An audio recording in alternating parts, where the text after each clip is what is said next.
एक शहर में एक धनी सेठ रहते थे। शहर में उसका बहुत रसूख था। उसके 6 बेटे थे, बहुत ही होनहार। बेटों ने पिता के व्यवसाय को बहुत बढ़ाया।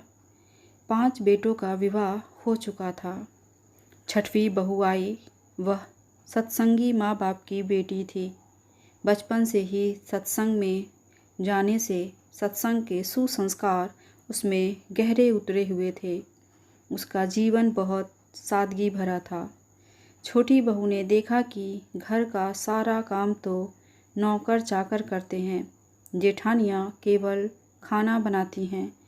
उसमें भी खटपट होती रहती है कि आज तू बना, आज तू बना। बहू को सुसंस्कार मिले थे कि अपना काम स्वयं करना चाहिए और प्रेम से मिलजुल कर रहना चाहिए। अपना काम स्वयं करने से स्वास्थ्य बढ़िया रहता है।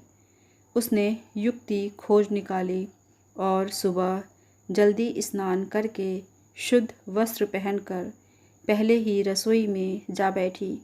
जेठानियों ने टोका, लेकिन फिर भी उसने बड़े प्रेम से रसोई बनाई और सबको प्रेम से भोजन कराया। सभी बड़े तृप्त व प्रसन्न हुए। दिन में सास छोटी बहू के पास जाकर बोली, बहू, तू सबसे छोटी है, तू रसोई क्यों बनाती है? तेरी 5 जेठानियाँ हैं। बहू, माँ जी, कोई भूखा अतिथि घर आ जाए तो उसको आप भोजन क्यों कराते हो? बहू, शास्त्रों में लिखा है कि अतिथि भगवान का स्वरूप होता है। भोजन पाकर वह तृप्त होता है तो भोजन कराने वाले को बड़ा पुण्य मिलता है। माँ जी, अतिथि को भोजन कराने से पुण्य होता है तो क्या घरवालों को भोजन कराने से पाप होता है?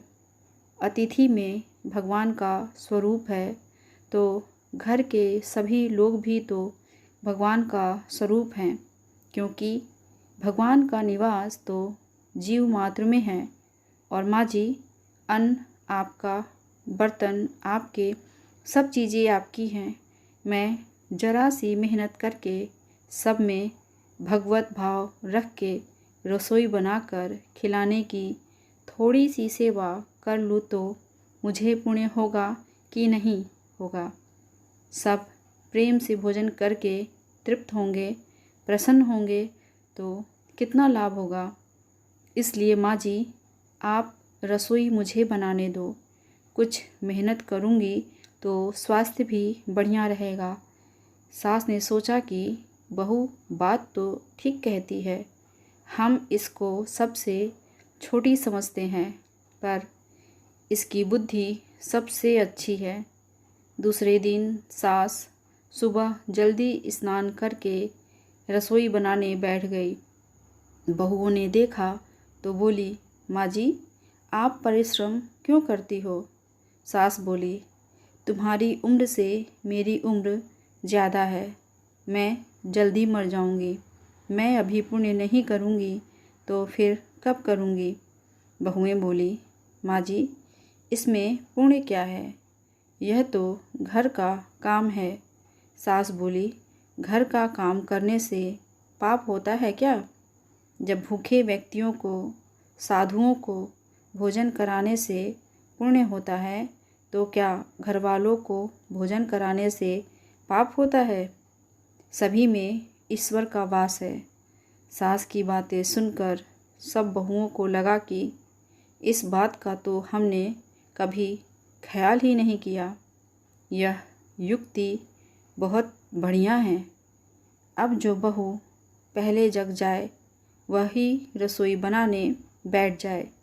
पहले जो भाव था कि तू रसोई बना तो 5 की बारी बंधी थी, लेकिन अब मैं बनाऊं यह भाव हुआ तो 7 बारी बंध गई।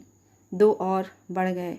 सास और छोटी बहू काम करने में तू कर इससे काम बढ़ जाता है और आदमी कम हो जाते हैं, पर मैं करूं इससे काम हल्का हो जाता है और आदमी बढ़ जाते हैं। छोटी बहू उत्साही थी। सोचा कि अब तो रोटी बनाने में छठे दिन बारी आती है, फिर क्या किया जाए। घर में गेहूं पीसने की चक्की पड़ी थी। उसने उससे गेहूं पीसने शुरू कर दिए। मशीन की चक्की का आटा गरम गरम बोरी में भर देने से जल जाता है। उसकी रोटी स्वादिष्ट नहीं होती, लेकिन हाथ से पीसा गया आटा ठंडा और अधिक पौष्टिक होता है तथा उसकी रोटी भी स्वादिष्ट होती है। छोटी बहू ने गेहूं पीसकर उसकी रोटी बनाई तो सब कहने लगे कि आज तो रोटी का जायका बड़ा विलक्षण है। सास बोली, बहू तू क्यों गेहूं पीसती है? अपने पास पैसों की कमी नहीं है। माँ जी, हाथ से गेहूं पीसने से व्यायाम हो जाता है और बीमारी नहीं आती। दूसरा, रसोई बनाने से भी ज़्यादा पुण्य गेहूं पीसने का है। सास और जेठानियों ने जब सुना तो लगा कि बहू ठीक कहती है। उन्होंने अपने अपने पतियों से कहा, घर में चक्की ले आओ, हम सब गेहूं पीसेंगी। रोज़ाना सभी जेठानियाँ चक्की में 2-2.5 सेर गेहूं पीसने लगी। अब छोटी बहू ने देखा कि घर में जूठे बर्तन मांजने के लिए नौकरानी आती है। अपने जूठे बर्तन हमें स्वयं साफ करने चाहिए, क्योंकि सब में ईश्वर है, तो कोई दूसरा हमारा जूठा क्यों साफ करे। अगले दिन उसने सब बर्तन मान दिए। सास बोली, बहू विचार तो कर, बर्तन मांजने से तेरा गहना घिस जाएगा, कपड़े खराब हो जाएंगे। माँ जी, काम जितना छोटा उतना ही उसका महात्म्य ज़्यादा। पांडवों के यज्ञ में भगवान श्री कृष्ण ने जूठी पत्तलें उठाने का काम किया था। दूसरे दिन सास बर्तन मांजने बैठ गई। उसको देख के सब बहुओं ने बर्तन मांजने शुरू कर दिए। घर में झाड़ू लगाने नौकर आता था। अब छोटी बहू ने सुबह जल्दी उठकर झाड़ू लगा दी। सास ने पूछा, बहू झाड़ू तूने लगाई है? माँ जी, आप मत पूछिए, आपको बोलती हूँ तो मेरे हाथ से काम चला जाता है। झाड़ू लगाने का काम तो नौकर का है, तू क्यों लगाती है? माँ जी, रामायण में आता है कि वन में बड़े बड़े ऋषि मुनि रहते थे, लेकिन भगवान उनकी कुटिया में न जाकर पहले शबरी की कुटिया में गए, क्योंकि शबरी रोज़ चुपके से झाड़ू लगाती थी, पंपासर का रास्ता साफ करती थी कि कहीं आते जाते ऋषि मुनियों के पैरों में कंकड़ ना चुभ जाएं। सास ने देखा कि यह छोटी बहू तो सबको लूट लेगी, क्योंकि यह सबका पुण्य अकेले ही ले लेती है। अब सास और सब बहुओं ने मिलके झाड़ू लगानी शुरू कर दी। जिस घर में आपस में प्रेम होता है वहाँ लक्ष्मी बढ़ती हैं, और जहाँ कलह होता है वहाँ निर्धनता आती है। सेठ का तो धन दिनों दिन बढ़ने लगा। उसने घर की सब स्त्रियों के लिए गहने और कपड़े बनवा दिए। अब छोटी बहू ससुर से मिले गहने लेकर बड़ी जेठानी के पास गई और बोली, आपके बच्चे हैं, उनका विवाह करोगी तो गहने बनवाने पड़ेंगे। मेरे तो अभी कोई बच्चा है नहीं, इसलिए इन गहनों को आप रख लीजिए। गहने जेठानी को देकर बहू ने कुछ पैसे और कपड़े नौकरों में बांट दिए। सास ने देखा तो बोली, बहू यह तुम क्या करती हो? तेरे ससुर ने सबको गहने बनवा कर दिए हैं और तूने वे जेठानी को दे दिए और पैसे कपड़े नौकरों में बांट दिए। माँ जी, मैं अकेले इतना संग्रह करके क्या करूँगी?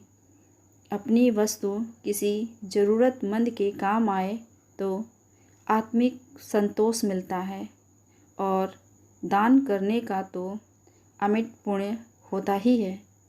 सास को बहू की बात लग गई। वह सेठ के पास जाकर बोली, मैं नौकरों में धोती साड़ी बांटूंगी और आसपास में जो गरीब परिवार रहते हैं उनके बच्चों का फीस मैं स्वयं भरूंगी। अपने पास कितना धन है, किसी के काम आए तो अच्छा है। न जाने कब मौत आ जाए और सब यहीं पड़ा रह जाए। जितना अपने हाथ से पुण्य कर्म हो जाए अच्छा है।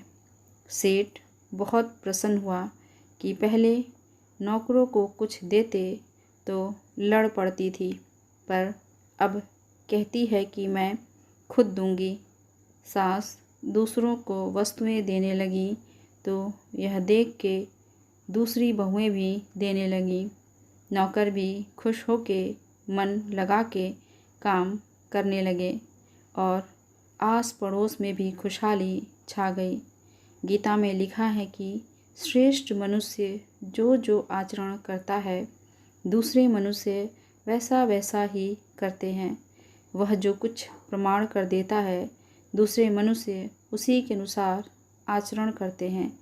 छोटी बहू ने जो आचरण किया उससे उसके घर का तो सुधार हुआ ही, साथ में पड़ोस पर भी अच्छा असर पड़ा। उनके घर में भी सुधार हो गया। देने के भाव से आपस में प्रेम भाईचारा बढ़ गया। इस तरह बहू को सत्संग से मिले ज्ञान ने उसके घर के साथ अनेक घरों को खुशहाल कर दिया। जो बहुएं काम करने में आलस करती थी वही बहुएं घर का काम अब खुशी खुशी करती थी।